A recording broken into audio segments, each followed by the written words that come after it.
Welcome to DFilipinoCentral.com Internet TV. We're broadcasting late every Tuesday 7 p.m. Pacific Standard Time. Chat or email us live at thefilipinocentral.com. Now let's welcome our hosts Jamie and Chamar with Molly. Good evening, ladies and gentlemen. It's Tuesday night again, February 12, 2013. Welcome to our episode 2 of Kumustahan Live. We are broadcasting direct from Los Angeles, California, USA via thefilipinocentral.com. Tonight guests, Dr. Maribel Diaz of Dermskin USA and Pastor J.R. Honrado of CNCF Los Angeles. Ladies and gentlemen, it's Kumustahan Live with host Jamie Takani and Shamara Morales with Lonely You.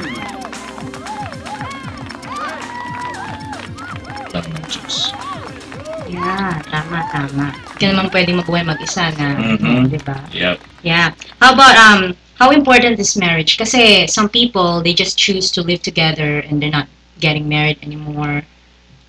Yeah, actually, yan ang nangyayari ngayon sa ating culture. Many think that marriage is no longer important as long as a man or a woman are in love, or they can stay in one roof and stay together. So sinasabi nila okay lang.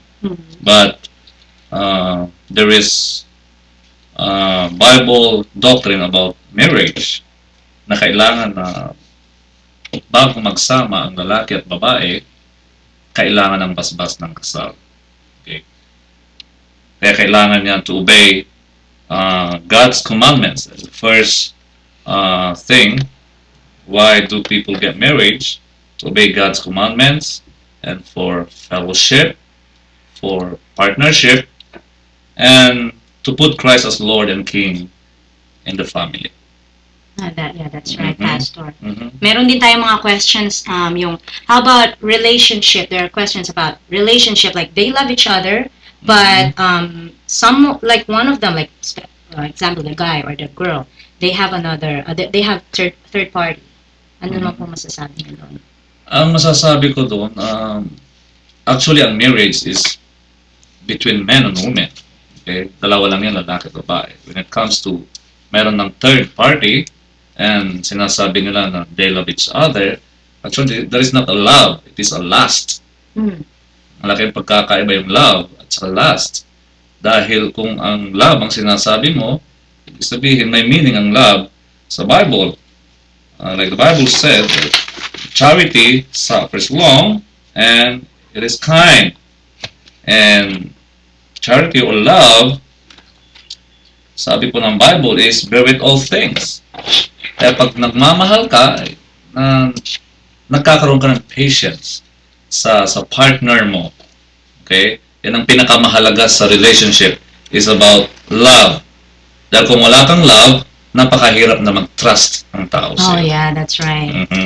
Yeah, so trust and love.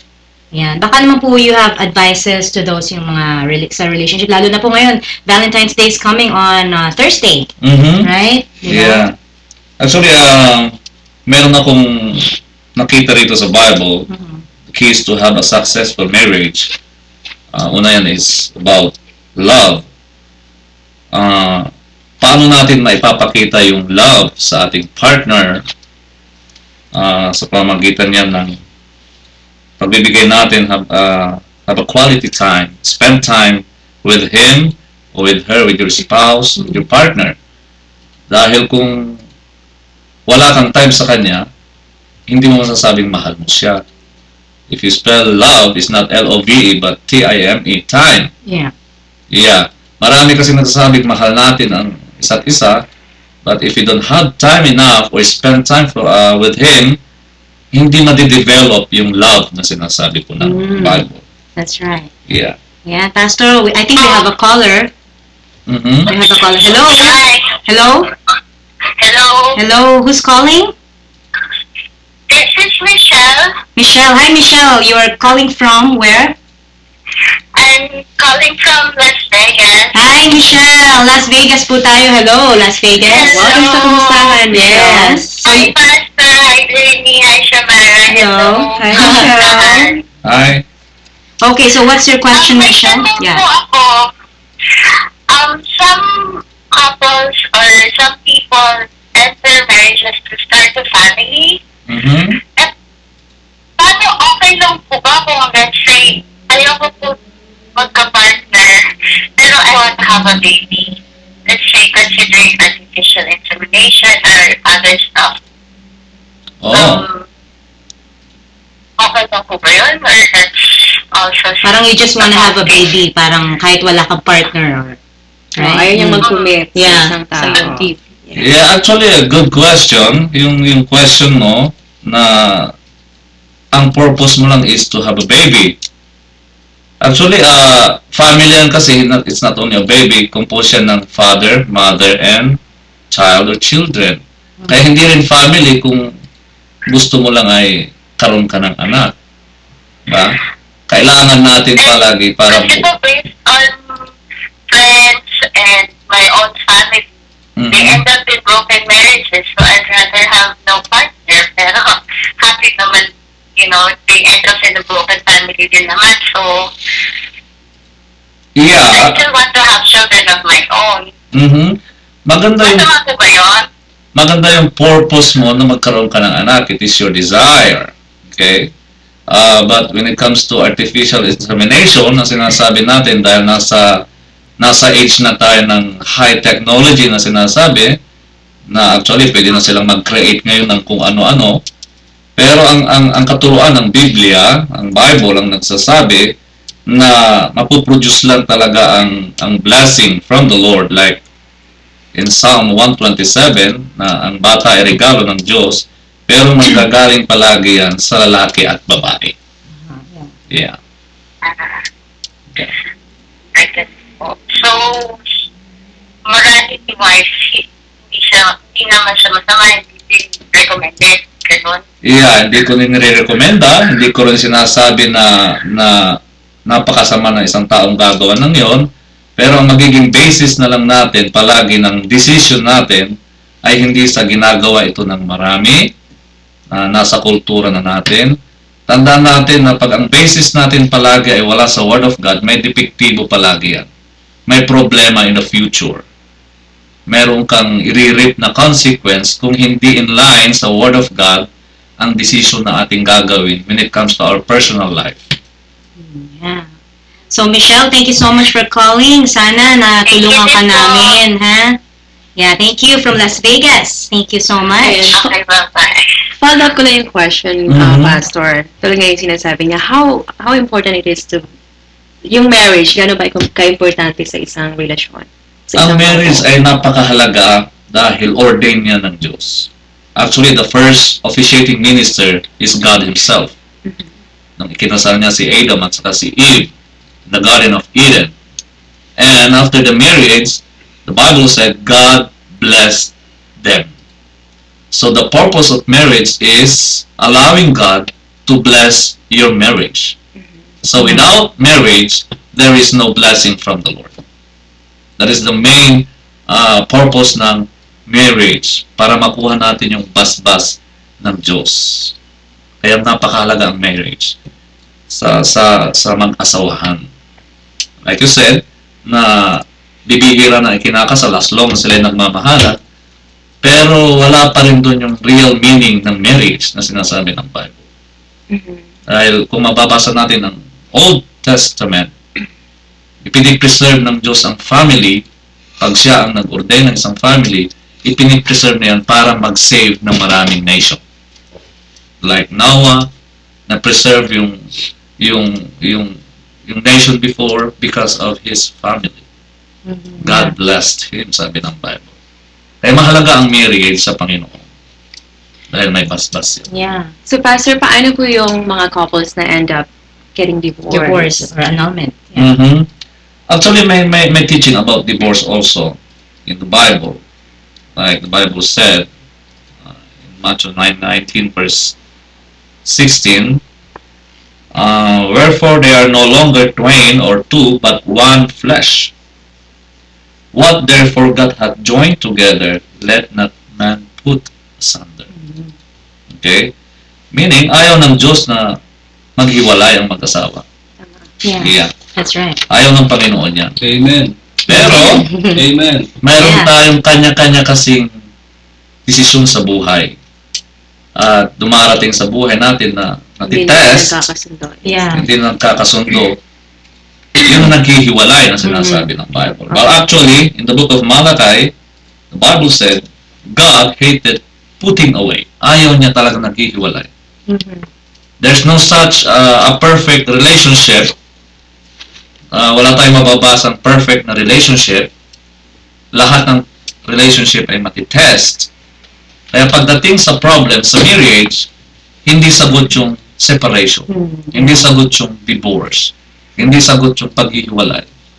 Dahil, ang napakahalaga sa pag-aasawahan is, una is love, trust, and respect.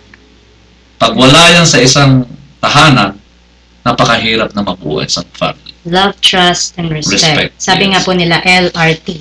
Mhm. Right? Love, respect, and trust. To those Yeah. Filipinos riding the LRT. LRT po. For the Yeah, love, trust. the most important Yeah. there is Christ Himself in Yes, our Christ marriage. Himself. Yeah. Yeah. Meron ding 3 Um, diba? I think we have a Thesis. caller. Meron po tayong caller. Ano po ang Okay. ating thesis, Doktora? Hello? I know wala po yung ating caller. Ayan. So, balikan po natin. So marriage po tayo, no? Mhm. Paano naman po yung, okay, so they said, marriage till death do we part, right? Yes. But what if the relationship is not really working anymore? So they say, oh God, my life is a hell. Mhm. So, paano naman po yun? If, Mayroon din pong katuruan tungkol sa Bible Mhm. na sa 1 Corinthians chapter 17, kung talagang hindi na sila magkasundo, nagkakaroon talaga ng paghihiwalay, pero may warning pa rin ng Diyos. Ang sabi ng Bible, Mhm. maghihiwalay sila, pero never na sila ay gumawa ng isang bagay na labag sa Panginoon. Yeah, that's right. Are you committing adultery? Anong ibig sabihin po niyan, Pastor? Meaning, kung nakipaghiwalay ka na at naghanap ka ng iba na akala mo yun ang makakasapat ng needs ng pangangailangan mo, you're committing sin against God. Dahil sabi ng Panginoon, kung hiwalay ka, panatilihin mong maging pure ang life mo sa Yeah. Panginoon. So it means hindi ka pwedeng mag-asawa ulit. Yeah, dahil binibigyan ka ng Diyos ng pagkakataon, halimbawa, hindi kayo nagkasundong mag-asawa, yung time na hindi kayo nag-uusap dahil nga mayroong hindi magandang nangyari, that's the time na magkaroon kayo ng pagmumuni-muni sa sarili. Mhm. Pag na-realize ninyo na may pagkakamali, yun ay binibigay ng Diyos para magkasundo kayo ulit. Yeah. Pastor, I have a question. Okay. Kung halimbawa ba na nag-single ako, Wow. nagkalayo kami with my wife. Mhm. Pwede ba ako mag-girlfriend? You know, at the same time, you know, roam around Siguro. while single without the out of marriage. Diba? Mhm. So nag-feel na yung Yeah, nag-feel I want nag-feel to out na yung marriage. free. So, anyway. Una kasi niyan, kung bago mo iniwanan yung partner mo, alam mong may pananagutan ka. Right? You know, na meron kang responsibility, meron kang commitment sa isang tao. At pag ginawa mo yung gusto mo, nakapag-commit ka sa iba, ibig sabihin, lumalabas na ikaw ngayon yung nagkakaroon ng problem sa iyong sarili. At hindi pinapayagan ng Diyos actually, hindi pinapayagan ng Panginoon na pag nakakommit ka sa isang tao, hindi pwede na magkaroon ka pa rin ng commitment sa iba. Dahil sinasabi ng Bible, walang pagkakaiba yung sinasabi ni Lord na spiritual adultery. Okay, when it comes to spiritual adultery, meaning, if you're faith in God at sumamba ka pa sa ibang mga Diyos, you're committing spiritual adultery. Mhm. Walang pagkakaiba rin yun dun sa physical. Kung galit ang Diyos dun sa spiritual adultery, mas lalong galit ang Panginoon when it comes to physical. Paano naman, Pastor, yung mga tao na, mga couple na nag-asawa because of whatever reason, is for example, for financial. Security Marami, reason. Yeah. for security. Marami tayong ganong sitwasyon. Yeah. Or, Mhm. or may iba na, let's say, kailangang, alam mo yun, yung iba kasi kailangang magpakasal dahil o kailangang Document. kailangan Yes, documents, documents. right? Documents, Yeah. okay? Pagdating natin dyan, ang pagkakataon natin is about the motives. What is your motives? Mhm. Hindi ko nakikita yung motives mo, but God knows. Yeah, Right. that's right. God knows our motives. If it is Hello, we have pure, if it is godly motive, doon sa motibo mo sa Panginoon. So in that case, Pastor, since yun ganun ang motive mo, paano mo paano mo aayusin yun? Kung pwede say, naayos yung problema mo, tapos natapos yung, let's say for example, for papers, natapos na yung papers mo, gusto mo nang get a divorce, tapos ayusin mo yung problema. Pwede ka pa bang mag-asawa ulit? In a right way, like na-meet mo na yung the person that you're going to love for the rest of your life. Yeah, maraming mga cases na gano'n. Ganyan. Actually, meron akong kaibigan tungkol din yan na Hello. nag-asawa siya for paper only. Yan. Basta may I cut you. We Okay. have a caller on the line. Okay. Hello? Go ahead. Hello? Hello? Hi, may I know who's calling? This is JR. Hi, JR. Oh. Hi, JR. You're calling from where? From LA. From LA, Los Angeles. Okay, so what's your question to Pastor? May tanong lang ako. Kasi, let's say, may asawa kami, lahat kami nag-aaway. Tapos, na-apektuhan na yung mga baby, mga anak namin, psychologically. Ano, kailangan pa bang ilitin namin nagsama or much better bang maghiwalay na lang kami for the good of the kids? Okay. Maganda yung tanong mo. Una sa lahat, like I said before, there's no such a perfect relationship. Okay, it is normal. It is normal for husband and wife na mayroong mga hindi pagkakaunawaan. Pero ang una kong maipapayo dyan kasi, when it comes to problems between husband and wife, never na mag-away kayo in front of your kids. Yeah. Kauna-unahan yun. Huwag niyong ipapakita sa mga anak ninyo na nag-aaway kayo dahil very stressful sa mga bata na nakikita na ang mga magulang. Yung wife ko, masyadong malakas nagsalita, narinig ko. Yeah, yun ang i-overcome niya kung mahal niya talaga ang mga anak niya. Okay? Dahil kagaya ng sabi ng Bible, ang true meaning of love ay nagpapasensya ng uunawa. Kaya unawain natin una yung mga bata dahil nasa Bible din po yan na kung ano ang nagiging o nakikita ng bata kahit na mali ang akala nila ay tama. Yeah.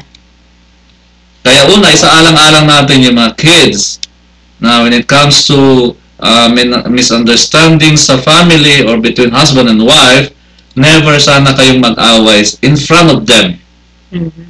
Dahil yun ang magiging foundation nila sa life. Pangalawa, hindi solusyon yung paghihiwalay when it comes to problems sa mag-asawa. Meron palaging solusyon ang Lord. Actually, meron ding mga pangyayari sa Bible na mga pangyayaring kagaya mo, pero God intervenes, sabi ng Bible. Gumawa ang Diyos ng paraan dahil ang Lord, there's a lot of ways para magkaroon tayo ng peace sa ating relationship.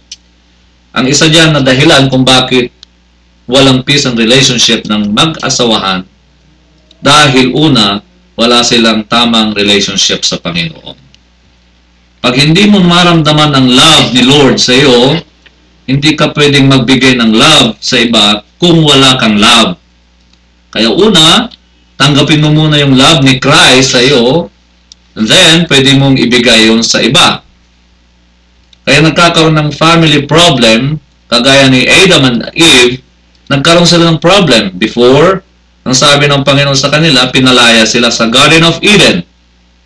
Why? Ano ang reason kung bakit pinalaya sila? Dahil nag-disobey sila sa Panginoon. Nung nag-disobey na sila sa Panginoon, pati yung mga anak nila apektado, nag-away-away ang mga anak dahil sa kagagawa ng mga magulang. yan. Yeah. Kaya ang main na problema dyan, kung hindi ko naman sinasabi na masama ang ugali ng bawat isa, kundi mayroong dapat na ayusin sa bawat isa para maayos ang problema. Ayan JR magba-Valentine's Day pa naman. You're welcome. Kailangan ilabas mo sa date yung asawa mo para hindi na kayo mag-aaway. Exactly. Yeah. Thank you for calling JR from Los Angeles. Thank you so much. Okay. Go ahead, continue, Pastor, yung question Ayan yung question natin Sayamara. kanina. Mhm. Ayan. Ayan, balik natin yung question And natin. pagkatapos niya, we have a question from our very own Ernest. Ayan, Live salamat studio sa guest audience. natin. Yeah, live And studio yung question natin and, ulit kanina, Pastor, was yung mga taong nag-asawa for whatever reason. Mhm. Ayun. Tapos, paano kung ano man yung dahilan nila natapos na yun? Pwede ba silang mag-asawa ulit? Just because hindi naman yung dahilan is they found their true love. Mhm. Paano, in the end of the day, they found their true love and they wanna remarry? Actually, yung remarriage na sinasabi ng mga ilan, o actually marami, na pag nag-divorce, magkasawa ka ulit. Mhm. Yun kasi yung Law. kultura natin Yeah. dito. Pero very strict ang Bible actually. Till death do us part nga sinasabi, kaya yung pag-aasawa, ipinag-iisipan palagi. Mhm. Yeah. I'm glad naman dahil sa yung kinagis na natin noon when it comes to marriage is merong sanctity of marriage na sinasabi. Pinapahalagahan natin yung marriage. Pero dun sa sitwasyon na yon, kagaya ng sinabi ko na kung ang purpose mo noon ay hindi maganda, Mhm. still na meron ka ring pagkakataon din na itama mo yung sarili mo. Mhm. Pero siguraduhin mo lang doon sa pagtama mo ay hindi mo na ulitin dahil magiging habitual sin na yun. Right. Yeah, magiging paulit-ulit na yun. Nagalit ang Diyos sa Israel dahil doon sa habitual sin na sinasabi. Yeah. Kaya mahalaga yan. Mahalaga rin talaga ang pag-ibig kung makikipag-asawa ka. Sabi po ng Bible na One last one. may mga ingredients yan sa pag-ibig na hindi lang sinasabing I love you or what. May languages of love na sinasabi ng Bible. Paano mo masasabing mahal mo ang isang tao? Kailangan natin you need to encourage our spouse. Encourage them. Okay? Yung the word of affirmation. Affirm them. Diba? Kailangan ng bawat isa na encourage natin ang bawat isa. Kailangan din natin yan na yung sinasabing act of service. Hello. Hindi ibig sabihin na sa mag-asawa ay palaging babae, both palagi kasi sa ingredients ng successful ng marriage, both palagi yung party na gumagalaw niya. Yan ang sinasabi po ng Bible. Hello? Hello? Hello? Yeah, we'll have a caller. Hello, may I know who's calling? My name's Peter Horn. I'm calling from San Francisco. Oh, hello, from San Francisco. Oh, really? Okay, so what's your question? About love and relationships. Okay. Yeah, well, I have this problem that I don't really know what to do on Valentine's Day. I've been with my girlfriend for a bit over a year, and I think I always lack a little bit of imagination when it comes to romantic things, and I just want to do something great this year, and I was just wondering, maybe you guys can help me out a little bit. I don't know. Oh, like you want to prepare something for your girlfriend this year for the Valentine's Day, huh? Yeah, Nako, ayan na, Pastor, something mahirap special, yan. something that she won't forget. Oh, okay. She's Filipina, so She's Filipino. Oh, okay. Oh, really? yeah. Okay. Yeah, first of all, you need to spend quality time for her. That's the best way how you should show your love. Yeah. Yeah. Spend time with her, okay? Like our Lord Jesus Christ, Jesus had a dinner at Matthew's house because Matthew is one of his disciples, so he spent time with him, okay? Because love is when you spell love, it's time, T-I-M-E. Okay? And then, giving gift or receiving gift, you need to give him or her a gift. It's very important, okay? Like in the Bible said, Jesus said, God loves to give good gifts to his children. Okay? So we need to give gift also to our partner. Because if you give something, meaning it is you're showing your love to her. It's very important. Okay? And then the next thing is the acts of service. We need to show them some service, or like our Lord Jesus Christ, Jesus washed his disciples' feet. It doesn't mean that you need to wash her feet, but you need to do something. Okay? Especially with the Filipina, you know? Yeah. Very traditional. Very traditional, you know that? Yeah. So that's it. You need to spend time with her and giving a gift and acts of service. And time. And time. Time, Yeah. gift. Yeah. Ayun. Ang service. May daw si Doktora. Ayan, ako, Doktora. Oh. Peter, we have a message from Doktora Diaz. You know what is important, I believe, is what is really coming from your heart. There you Really go. coming from your heart. Yeah. You know, that doesn't matter if it's a material thing or something that you cannot really buy. But what is really important is what is coming from your heart. Yeah. That's Yeah. the bottom line. Thank you, Peter. You're calling from San Francisco. I hope that you can give your girlfriend a great surprise on this coming Valentine's Day. Right. Thank you so much for calling. Okay. Thank you. Okay. Bye-bye. Bye. Wow. Pastor, we have a question May live from question tayo. Live studio audience. live studio audience, Ernest Ranigan. Pagkarigan. Ang lalim ng Pagalitan. pag-iisip Yep. mo, Ernest. My question is, Love your neighbor as you love yourself. So we need to put God first Okay. before our marriage, Okay. before our family. Okay? Like in the book of Psalm 127, except the Lord build the house. Okay? Maliban ang Diyos. Lahat na magtatayong wala ang Diyos, magkukulaps. So we need God. Yeah. So if you're planning to have a marriage, you need to put God first. Lahat gagawin mo para sa Kanya. And God, sabi nga ng Panginoon sa Matthew 6:33, if you seek God first, and all these things shall be added unto you. Lahat ng bagay. Pag all these things, meaning even your family, yung bubuuin mong family, aayusin ng Panginoon. Okay. Actually, walang kapangyarihan ng tao para ayusin yung pamilya niya. Dahil kung may kapangyarihan ng tao, wala nang sarang kihiwalay. We don't have the power, but God has. Right? He provides all that we need. Kailangan natin si Lord. Okay, thank you, Pastor. You're welcome, Marianas. Thank you. Ayan, marami tayong questions. So to our viewers, marami na tayong natututunan. And of course, our Valentine's Day is coming. Ayan, natutunan natin ang time, give time to our partners, respect, trust in LRT to be easy. Yeah. Love, respect, and trust. Yan. And of course, syempre yung Of course, time. Put God first. Put God first. Diba? Yes. Syempre. Let's start it with in a relationship. Though, okay, let's say you have no time to go to the church or, just be together, stay, and pray together. Diba? The family that prays together stays together. Yan. Yeah, exactly.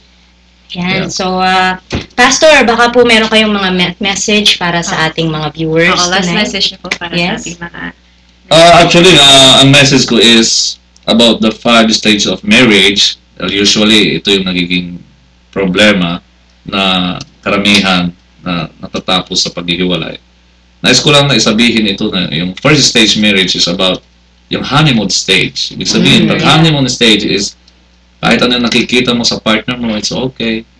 Dahil naroon pa rin yung joy, happiness. Pero hindi mananatiling ganun ang marriage. Susunod na yung getting to know each other, kung sino siya talaga.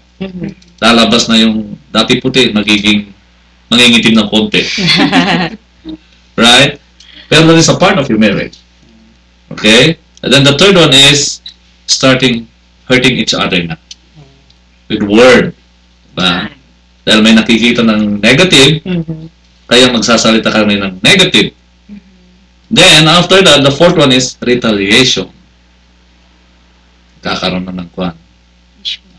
Issues, retaliate na, rebelde na.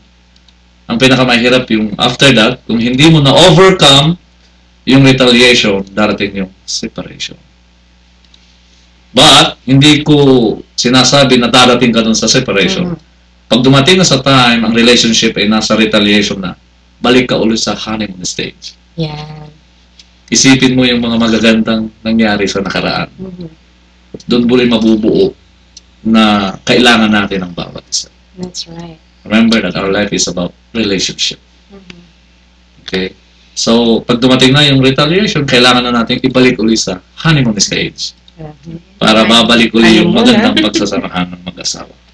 Ayun lang masasabi ko, this coming Valentine's Day, remember na ang Valentine is about love.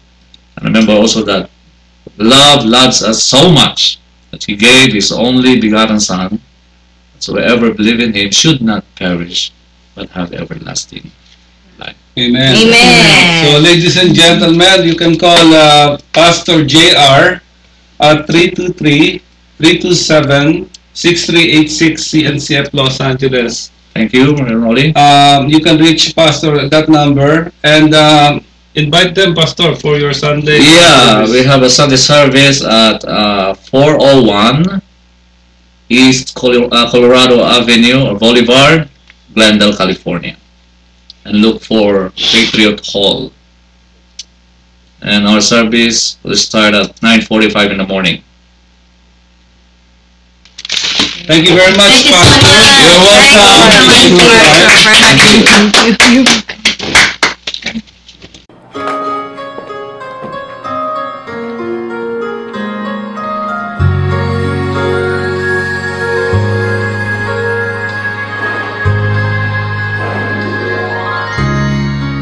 There were no words, no way to speak.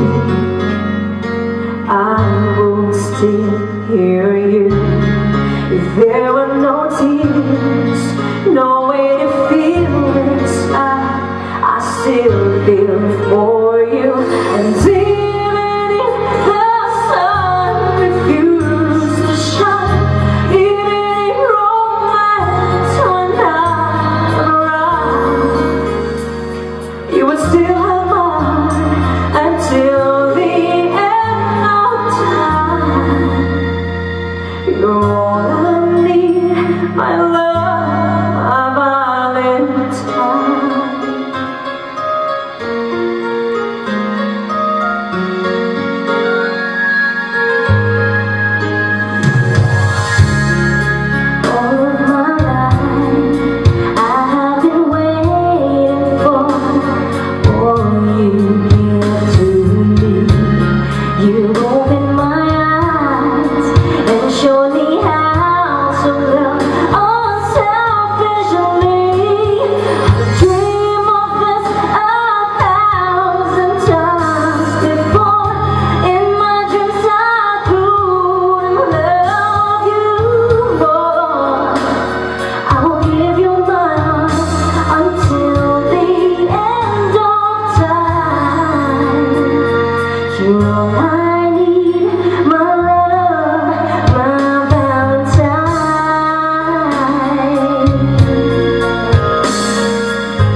How are you, Doc?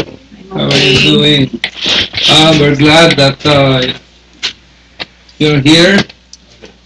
Especially the viewers are, waiting for your presence because they have a lot of questions and That's excited right. to your answer. Okay, let's begin. First of all, Doc, what is a stem cell beautification? Something? Stem cell is, as I mentioned earlier, with Ayan, Dr. D. Ayan, yung question para po. ang stem cell natin is it's a mother cell na kinukuha natin yan sa katawan natin, and then nagmumultiply yan pag in-inject ibinalik sa iyo sa body. It regenerates a new cell. It's a mother stem cell, and then when you inject it in your body, it will regenerate or multiply another cell. Okay. Ayan. Tapos, paano po ba yung, say, for example, sa beautification po, how does it work? Kasi there are several types of stem cell. Meron tinatawag nating adult stem cell, meron din tinatawag natin yung fetus stem cell. And ang ginagamit natin for beautification or skin rejuvenation usually is the adult stem cell. Okay. So, ginagawa natin, we draw blood from someone, and then from a patient who is interested to have her own skin regenerated. Tapos, we have the process. Sineseparate natin yung blood cells dun sa poor plasma. At yun ang inilalagay din natin dun sa skin para ma-regenerate yung bagong cells sa loob ng skin natin. Ano po ang mga benefit, mga talagang benefits na makukuha natin using this stem cell? There are a lot of benefits actually, but not all of them are already accepted or approved here in the United States. Yung mga ibang mga scientific research na ginawa nila is very good to treat, according to the researcher, cancer and mga heart problem, or may mga brain tumors, or yung mga may sakit sa tuhod, which actually ginagawa na rin ngayon yan sa mga ibang sports medicine.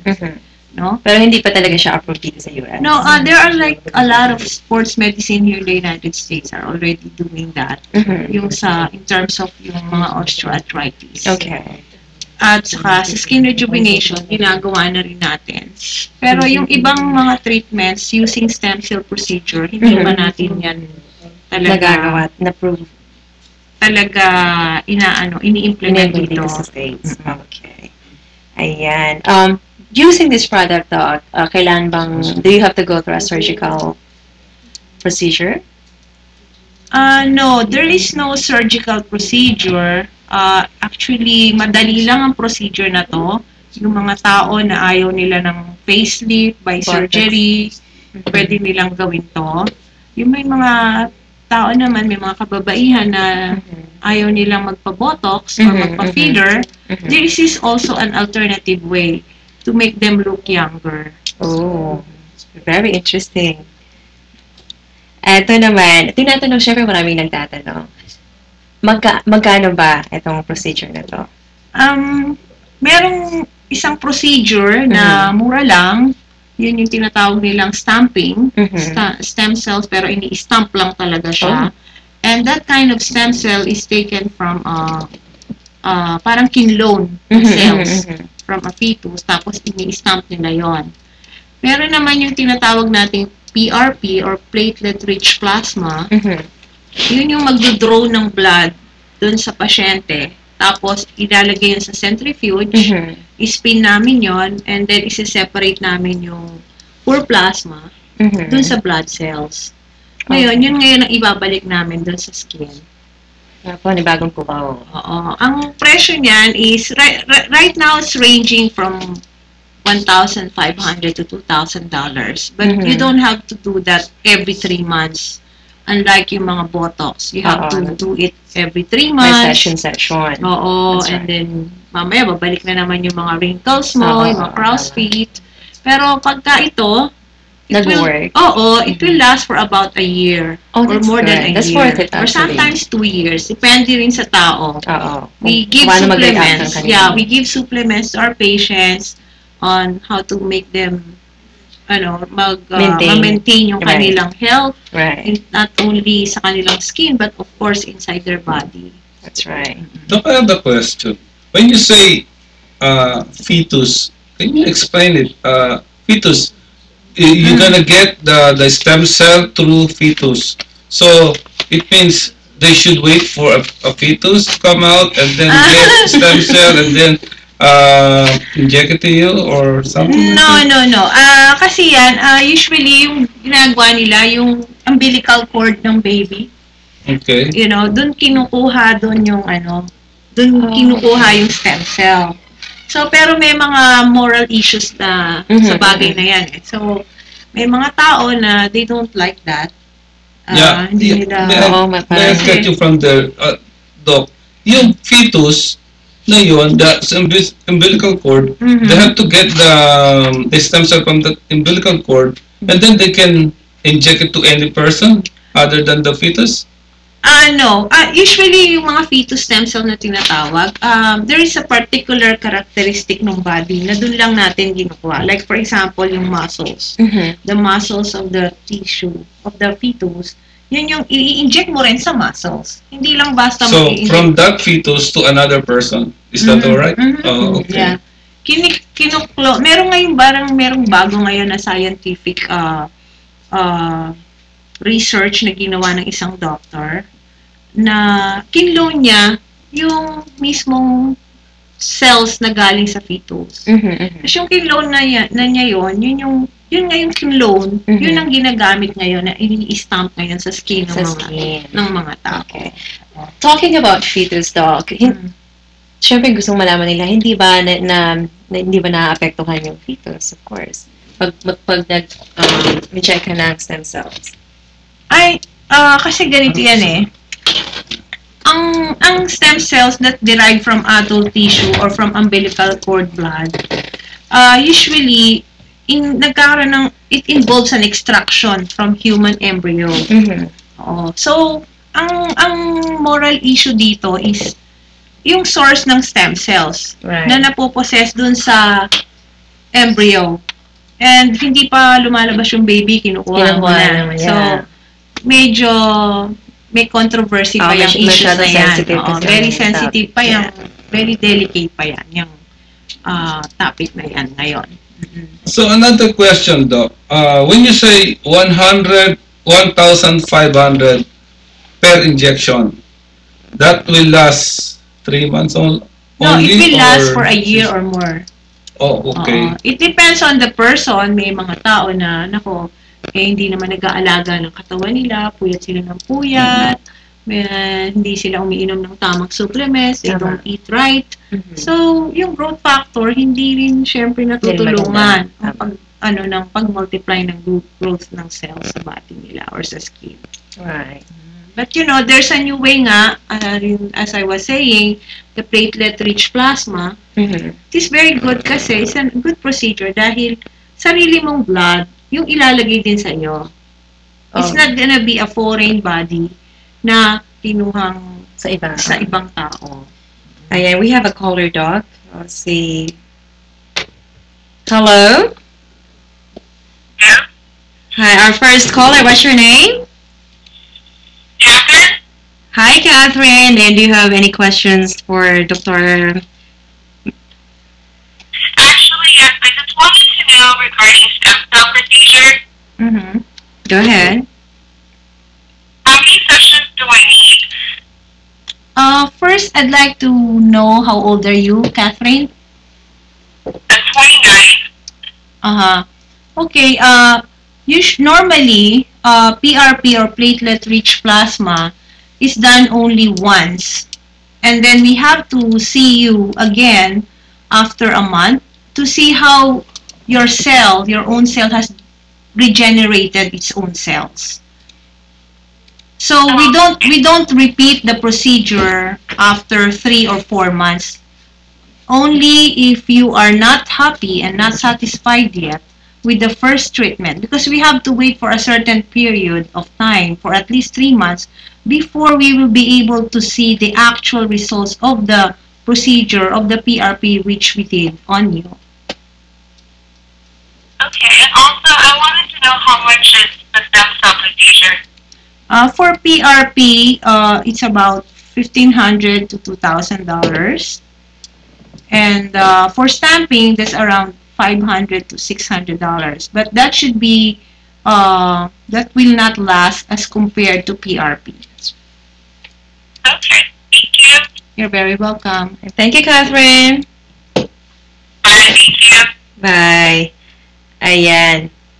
May mga nagtatanong, Doc, ano bang side effect using this product? Wala naman side effect except for patients who has some allergies. Okay. No, may mga allergies sila sa mga ibang mga antibiotics. We have to ask and see kung saan sila may allergy. Especially may mga patients na allergic sa gentamicin o sa mga ibang antibiotics. We try to avoid having them go through this kind of procedure. So, pag nagpa-schedule sila sa'yo, tinetest nyo muna? Yeah, we ask them. We have some, paperwork that they need to fill up. We have to ask a lot of questions. There are like certain things that they need to be oriented. Ino-orient muna namin sila. Ano ba yung mangyayari? How will they look afterwards? Ano yung mararamdaman nila? Of course. Because we don't want that machine in PRP procedures or platelet-rich plasma. Right. So, medyo nakakatakot, no, vampire. Kasi that's the trade name of the company that they use right, for their product and for their machine. So, in short, Doc, it's not necessarily to use this product because there's another product that is marami na ngayon. There's one that the very first one was Labib.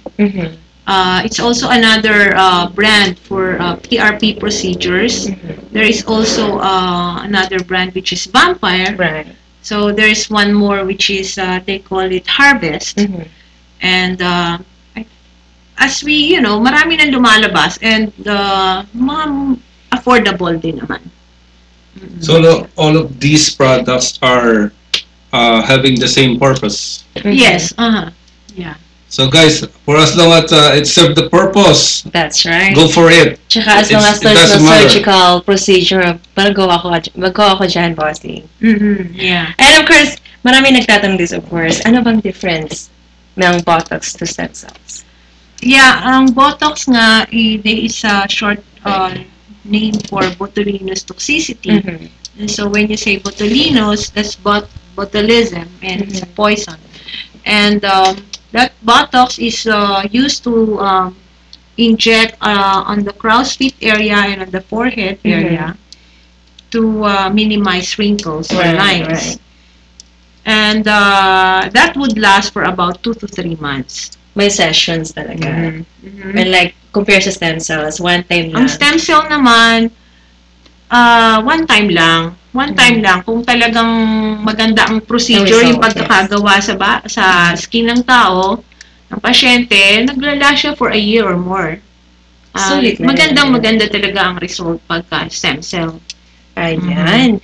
Kaya sa mga gustong gumanda dyan without surgical procedure, syempre stem cells ang available in the market. Of course, meron tayong ibang mga product din, but stem cells yung talagang pinopromote natin. Yeah, stem cells, or we call it the PRP, the platelet-rich plasma procedures for skin rejuvenation. Ayan. Another question, Doc. So in short, in the long run, comparatively with Botox and the PRP, it's more effective and more practical, guys, to use the stem cell, the PRP, rather than the Botox? Okay. Ang Botox kasi, may certain area lang. You can only do it around your crow's feet area and Mostly your sa forehead. face. Tapos, dito naman sa laugh lines mo, filler naman yan. Tsaka yung dito, filler naman. We call it the Juvederm or hyaluronic filler or Restylane. So, maraming injection, no? Right. Maraming, kung bawa, yung buong face ng pasyente talagang wrinkled na at talagang medyo nag-age na. So, mag-i-inject ka ng Botox sa forehead at dito, and then maglalagay ka pa ng filler dito sa may laugh lines niya, at saka dito kung nagsasag na yung skin. Samantalang, so pag inadap mo yun, medyo malaki rin yung magagastos ng pasyente. So, unlike kung PRP, or stem cell PRP, kung tawagin namin, for the entire face, nag-draw kami ng blood ng mga 6 ml, tapos i-separate namin yung poor platelet sa blood cells. Yun na lang ang uubusin namin, ilalagay namin sa buong face. Wow. So, mas talaga, mas practical at mas practical. That's right. Ayan. Of course, we would like to invite everyone kung sino yung gustong magtanong ng question kay Doktora tonight. Of course, we would like to invite everyone to chat with us, call with us, and of course, join us at FilipinoCentral.com para sa ating Kamustahan Live tonight. Alright, our phone to call is to our 626-831-8097 or 310-882-9860. Call us now. Ayan, Doktora, sa mga nanonood, invite them for our product. Yeah, para po sa mga kababayan natin at sa mga kaibigan natin who are interested to rejuvenate their skin and to make them look younger from how they are now, say at least 5 years to 10 years younger. Please come and visit us. We do this at Derm Skin and Body Care Wellness Center. We have Dr. Bernstein, Joseph Bernstein, and we have another doctor, Dr. Grace Wong, who does this. I also work with them and does this procedure. And so, I'm hoping that they will love it. Oh, I'm sure. Siyempre, practical na tayo. Tsaka hindi masyadong costly. Especially if it's effective din. Ano ba ang ideal age na pwedeng isang magandang tanong yan, maganda dyan yung mga nasa 35 and up. Yung mga nag-uumpisa na lumalabas sa mga right. And hindi ito magandang procedure para dun sa mga pasyente na nagiinom ng mga Coumadin, mga may mga pinukonsider tayo dito, hindi lang lahat ng gusto pwede. Right. So, we need to see kung meron silang mga iniinom na mga gamot, they are on like aspirin, and mga blood thinner. So, we don't recommend this. Or if they really insist to do it, we ask them to stop from taking those medication for at least a week. Or at least 10 days before the procedure. So, meron po tayong pre-instructions before we start on the procedure. Okay. Ayan, kaya kung sino yung gustong gumanda, gustong bumata. Well, lahat tayo interested na bumata. Definitely. What's important is that meron tayong maaasahan na doktor para sa ating pupuntahang pagkabata. Hindi natin mapipigilan pang pagtanda, pero pwede nating prevention? No, we want to age gracefully, right? Yes. That's right. So, we hindi naman natin sinasabing masyado tayong banidoso or banidosa. Pero, kung kaya naman nating i-maintain yung ating youthful look, to be always good looking and healthy inside and out. We have the best and advanced technology nowadays. Let's avail for that. That's right. Ayan, of course, nandiyan ka, Doktora, para gawin yan para sa amin. Kaya of course, we're inviting everyone kung gusto nyong, once again, kung gusto nilang mag-avail sa inyong product, you can always contact you. Ano bang number ni Doktora natin? You can also go to our website, www.dermskinusa.com, or you may call 818-708-8735 or 818-268-2482. Ayan, that's open Monday to Friday first.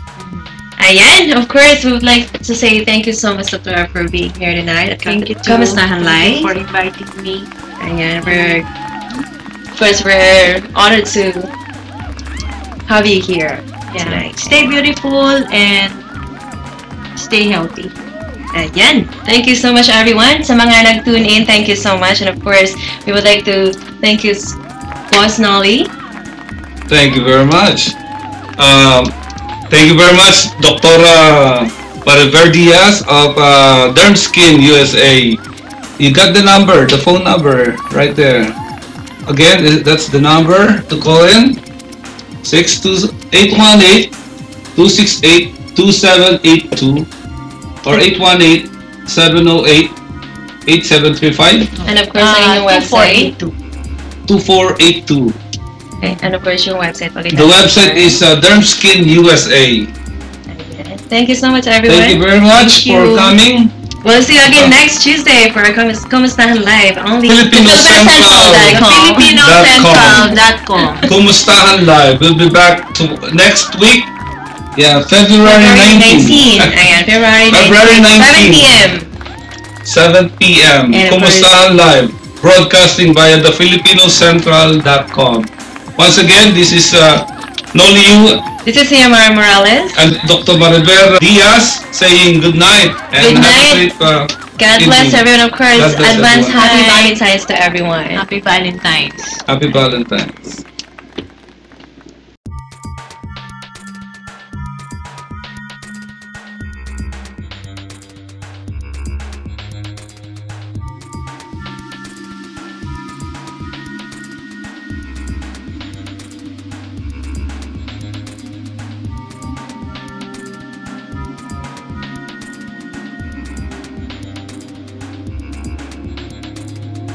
The views and opinions expressed here are only those of the hosts, guests and viewers and not necessarily reflect those of the syndication partners, management, our hosts or advertisers. While we make every effort to give our best possible shows, we don't guarantee at 100% accuracy in terms of advices or something. www.thefilipinoscentral.com, its hosts, partners, advertisers or any other related show are not liable for any damages occur in any way. Please note that this program is for entertainment purposes only.